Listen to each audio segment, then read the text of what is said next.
If you're not doing anything new, then you're not really growing as a person. And if you're not subjecting yourself to obsolete film formats with $6 cameras, then can you say you're even having fun? This is my Vivitar 604. I picked it up from Value Village a couple months ago while I was out looking for an enlarger.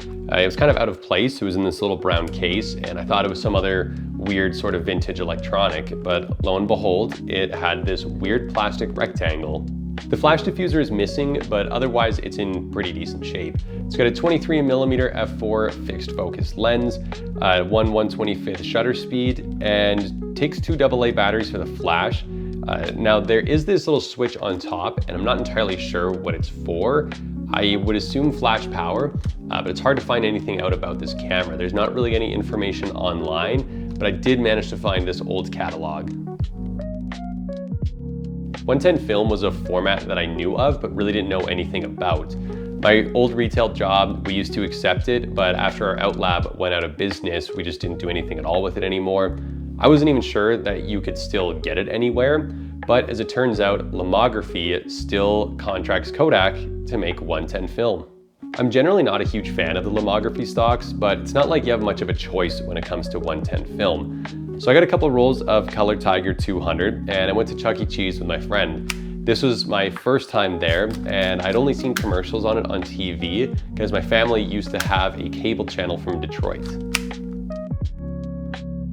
These photos weren't under the most ideal conditions because it's only a 200 speed film and we were indoors with the flash, but I did like the results. It almost looked like this was a photo straight out of 1996. The second roll I shot mostly in harsh daylight conditions. The contrast and saturation did suffer a little bit, but it's nothing you couldn't just fix in post. I did find that for a 200 speed film and a tiny negative, the latitude was actually fairly good from the stock. Now, getting this film developed is not cheap, and that is an obstacle to this format. Most labs don't even accept it anymore, and if they do, they charge a lot for it. The labs around me wanted anywhere between $35 to $45 to develop and scan, and I refused to pay that for a roll of C41 film. I found this article from Lomography on how you can modify a Patterson reel so that it will accept 110 film, and it will also keep the ability to ratchet the film through the ball bearings.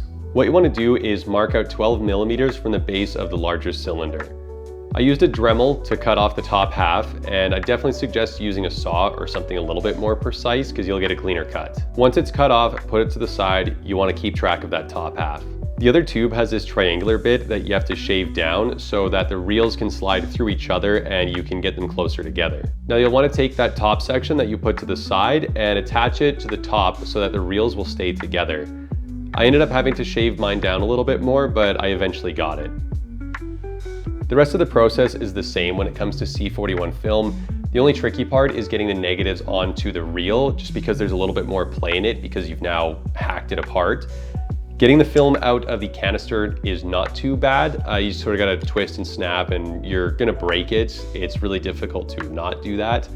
And when you're loading the film on, it is attached to paper, similarly to how 120 film is, but once you get it on and it's ratcheting, it's fine from there on out.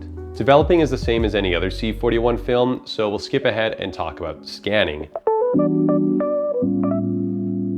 Scanning is a little bit finicky because most scanners don't come with a holder for 110. You can custom order ones online, but what I ended up doing is I used my Epson V600 and I sandwiched the negatives between 2 pieces of A&R glass.